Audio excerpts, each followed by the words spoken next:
Good morning, everyone. This is taoshobuddha. We are coming to you with the compliments of Khushbu, Indo Park Grocery, 55 Rodney Road, Andover in Trinidad. As a part of my commitment, I am going to speak to you in the series Know Your Foods, all about flour. Flour is one of the basic commodity in a kitchen, whether it is Indian or Western or whatsoever be the nature of the kitchen. It will be a couple programs to speak to you about different types of flours, their benefits. Flours are basically categorized into whole wheat flour, gluten-free flours, multigrain flour. In whole wheat flour, even when you buy items made from white flour, it is written whole wheat flour. But whole wheat flour differs from white flour. Although both white flour and stone grind flour comes from the same source, wheat, but the process is different. And it is the process that makes the food nutritious for you and for your living. I will speak on wheat flour. Wheat flour, wheat is the basic ingredients. How it is used and how it reaches to your shelves is very important. What are the process involved in milling it? One is called a stone ground flour. The process is milling using the stones. You would have seen in an Indian kitchen or a house a kind of milling process, milling equipment called chakki. From that the word came out chakki atta. With the passage of time it changed. The other is in that the steel rollers are used at a high temperature, almost 170 degrees Celsius, to mill the flour. A stone ground flour is more nutritious and wholesome than other flours. In stone grinding, the wheat is ground slowly between two stones. In the ancient process, the stones were put horizontally on top of one another with a handle, and the person using the manpower will rotate the stones and the flour will be ground. All other commercial flours, however, are ground with high speed steel rollers. The heat generated by these rollers destroys many of the vitamins, enzymes in wheat, and specifically vitamin E. These stones do not generate this heat and thus preserve the nutritional value. Let me go a little bit into the history of stone ground flour. Stone ground flour dates back to Egyptian time, with Egyptians having ground their grains, they use a stone mortar. From this method,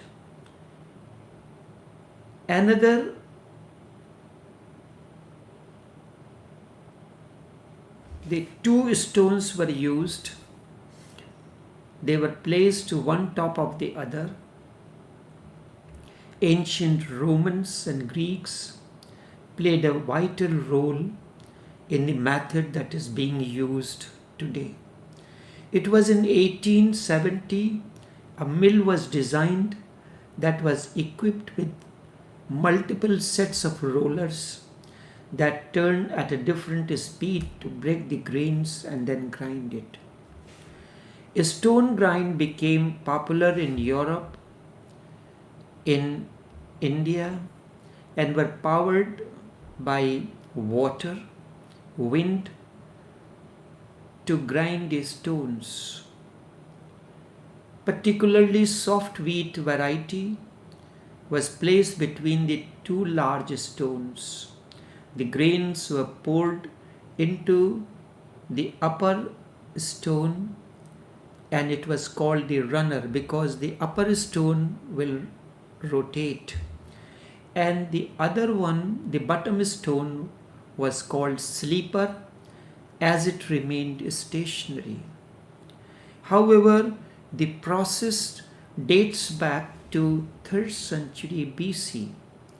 Then the process of milling grains into flour consisted of passing the whole grain through two large moving millstones. Traditionally, one stone will turn, the other will remain stationary. The one that turns is known as runner, the other is stationary. And in order to rotate the stone, the animal power, the water power, and manpower was used. With the passage of time, this changed. The method crushes the grain but keeps all parts of grain, the wheat germ, the bran, the endosperm. There are three parts of wheat: wheat germ, wheat bran, and endosperm. Millstone will grind at a slow rate so that the friction does not produce enough heat. It produces very low amount of heat, which keeps the wheat germ fat from oxidizing and becoming rancid. It stops that process. And this way, it does not destroy the nutrients inherent in the grain. Stone milling was a norm throughout history until 19th century. As time and cooking practices changed, it was found that stone milled flour was not suitable for making pastries, as it was coarse and produces a nutty flavor and the texture that consumers were finding less than ideal for some of the recipes. Millstone also wears down after use because the two stones are placed facing one another and there has to be grooves. When these two stones with grooves are constantly rubbing against one another, these grooves wear and tear. So it was argued that this grinding of the stone as it rubs against one another leaves a residue.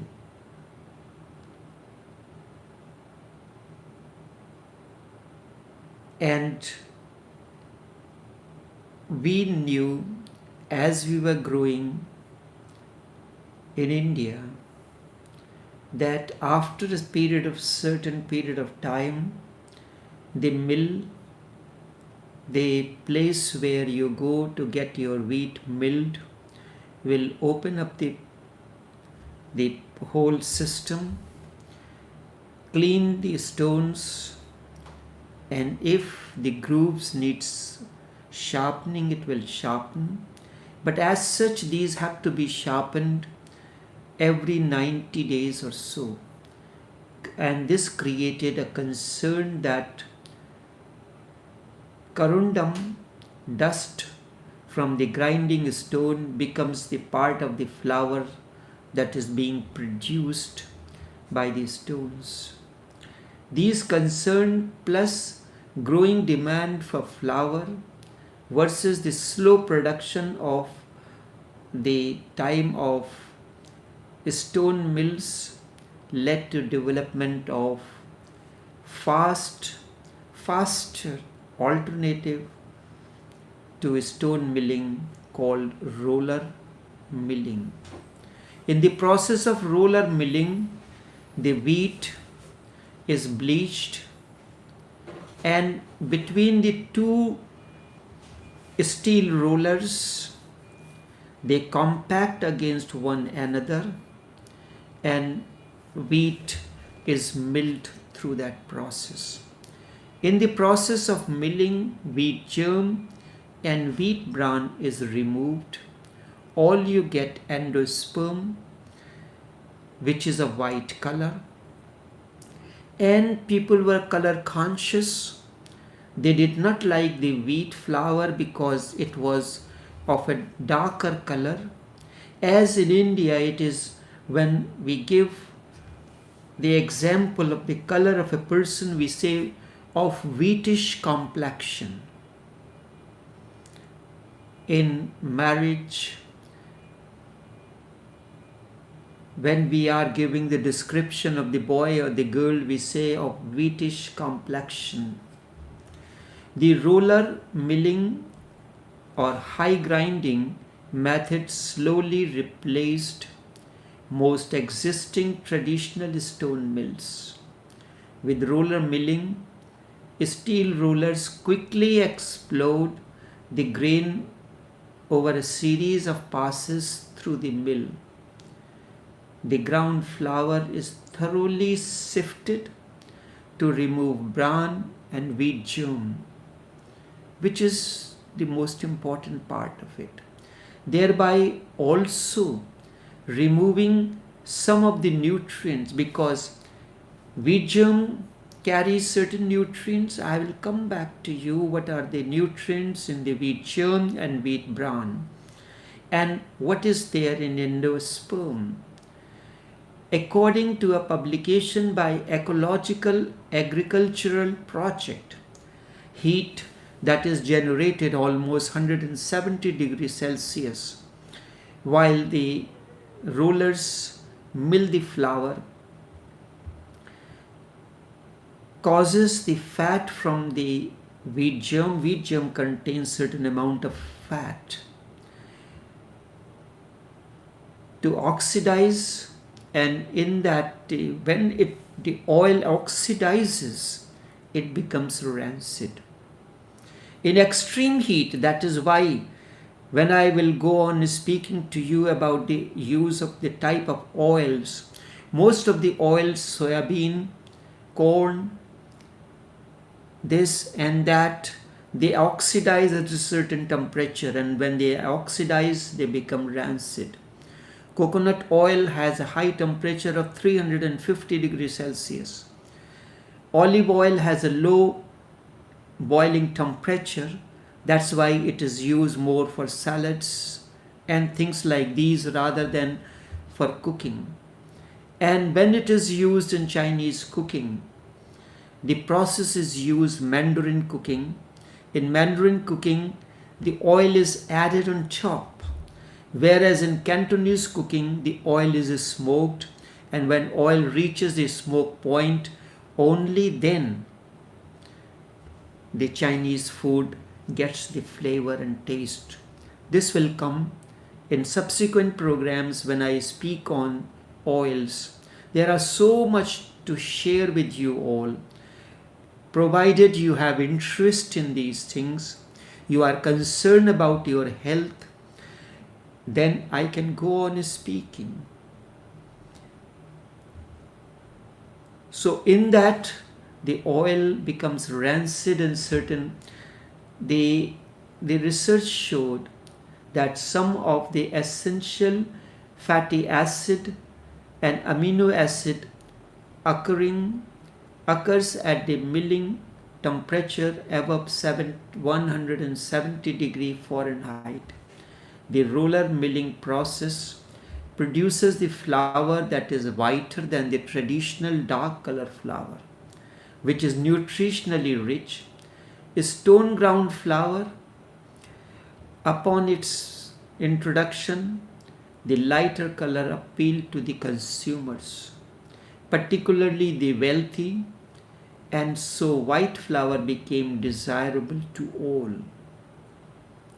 Even though it was less nutritious, with its ability to be produced faster in order to meet the growing consumer demands, white flour eventually dominated the market. Specifically in the Western society, Western countries, in India, Eastern country is still the stone ground whole wheat flour is used on a day-to-day basis, whereas for certain dishes, white flour is used. By then, it came 1920 when Dr. Harvey Wiley of Food and Drugs attempted to ban refined bleached flour. White flour, as I told you, wheat is bleached first. So in bleaching, the outer, the dark skin, which contains the wheat germ and wheat bran, is bleached, and then whatever wheat germ and wheat bran is remaining, that is separated, so you get only endosperm, the white. So it was Dr. Harvey Wiley of Food and Drugs Administration, which is known as FDA, attempted to ban bleached white flour due to how it is made and the resulting loss of nutrients. In that same decade, engineers and nutritionist Dr. Roy Lee was beginning to take his own action against the process of commercial milling by developing a household mill that made the full nutrients of wheat grains possible once again. By 1950, Dr. Lee was able to develop the mill, and that was available to consumers using an air current to propel the grain against a stationary corundum stone. Dr. Lee's mill was able to produce a flour enough for pastry, retaining all the nutritional value of the whole grain.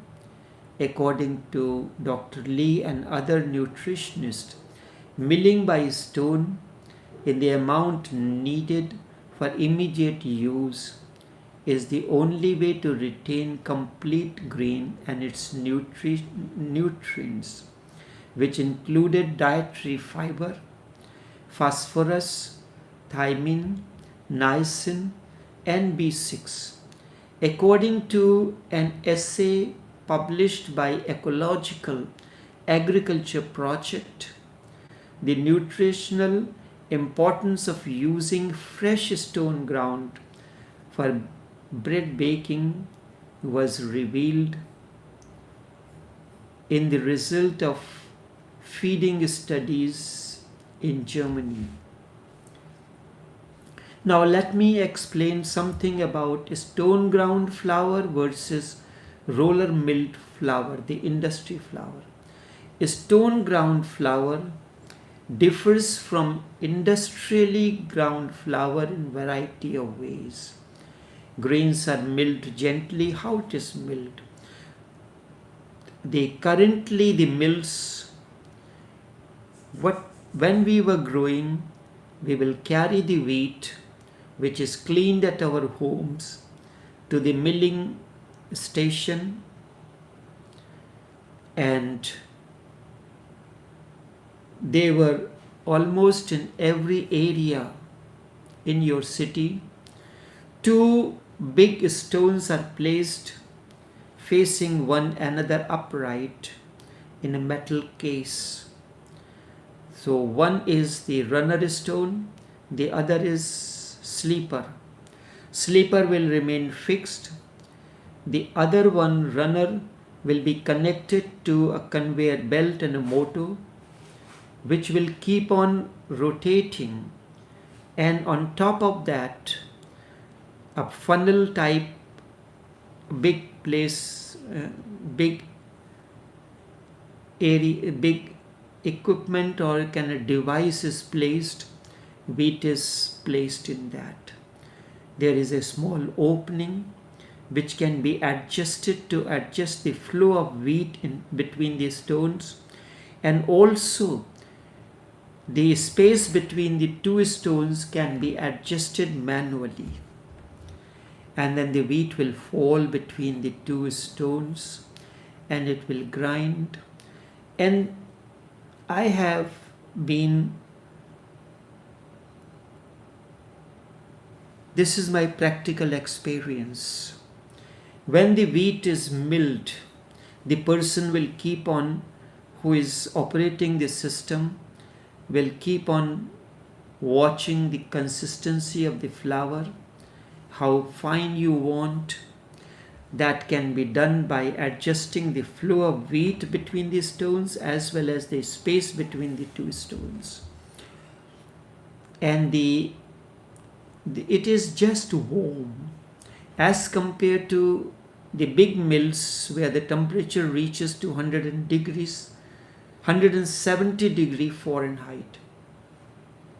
So wheat stone ground method being ground slowly between the two stones.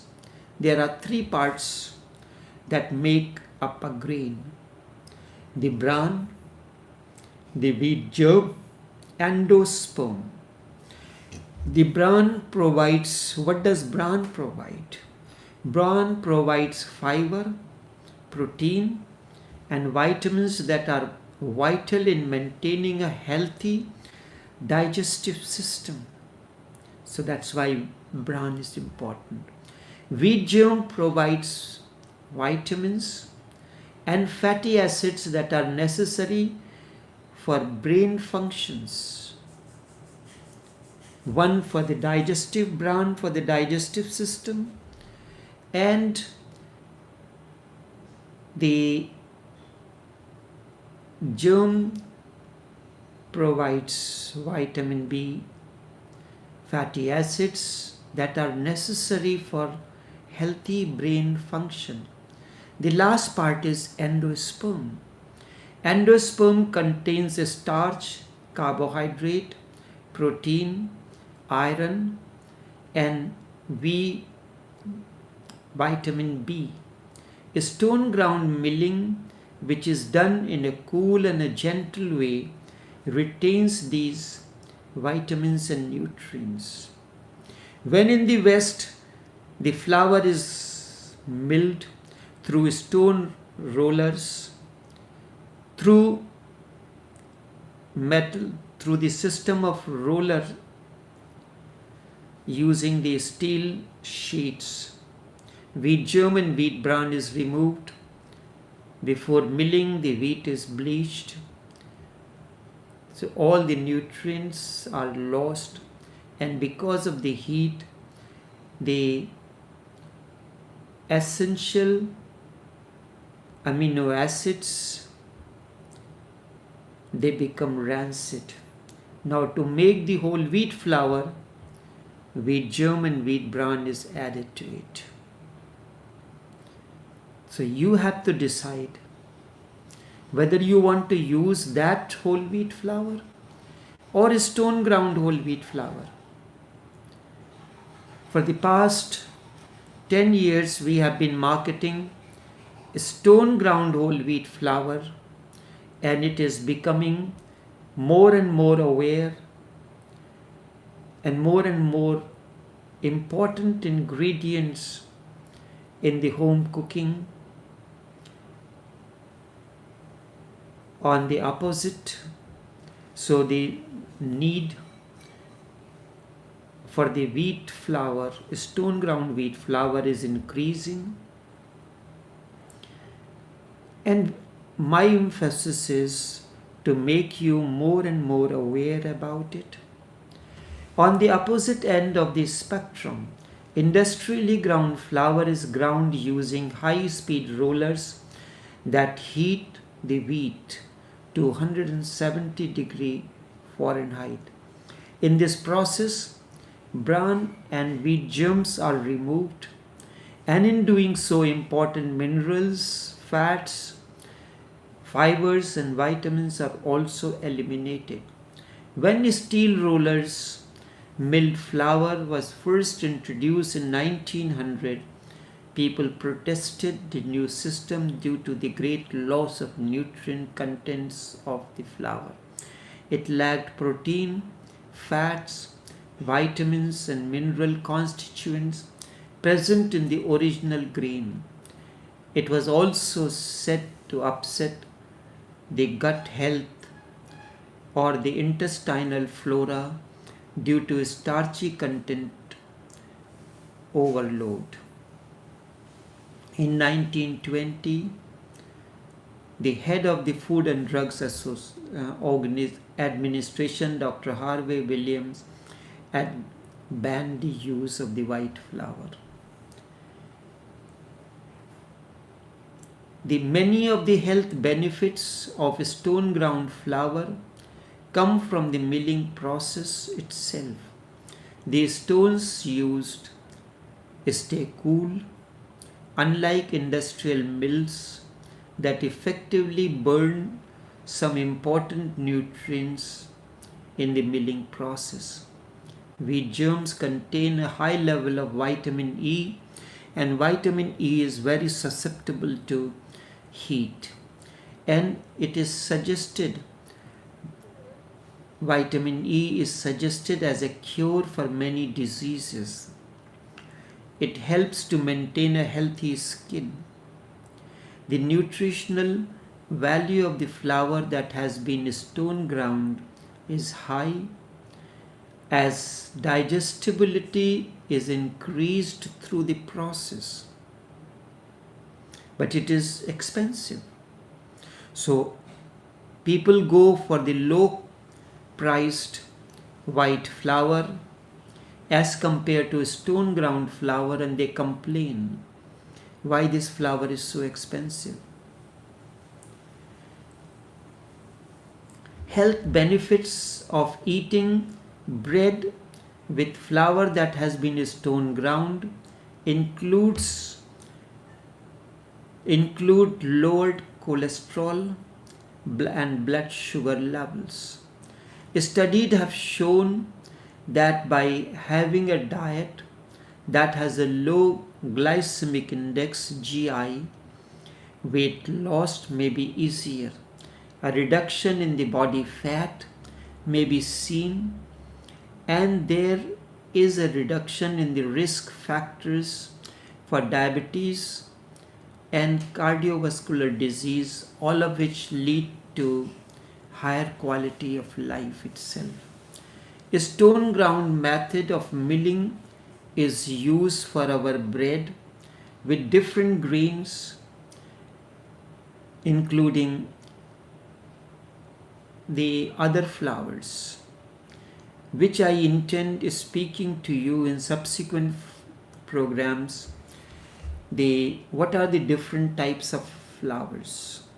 Basically, I spoke of the milling process of the wheat flour as we consume on a day-to-day basis through baked products or at a home for making flat bread, chapati. But the focus is on not health these days, but on mass producing the goods at a cheaper price. A stone ground flour, of course, is expensive, but it contains the nutrients through the bran, through wheat germ, and through endosperm, which are necessary for healthy gut flora. I will go into these things in subsequent programs. Only this much for this morning until we meet again on another program, Know Your Foods. We came to you with the compliments of Khushbu Indo-Pak Grocery, 55 Rodney Road, Endeavour in Trinidad. Phone 241-0351. You can give us a call to know about these programs and the service that we provide. We not only sell you the product, we provide you the nutritional service under the program Know Your Foods, Know Your Spices, and much more. So until then, take care and do have a pleasant day.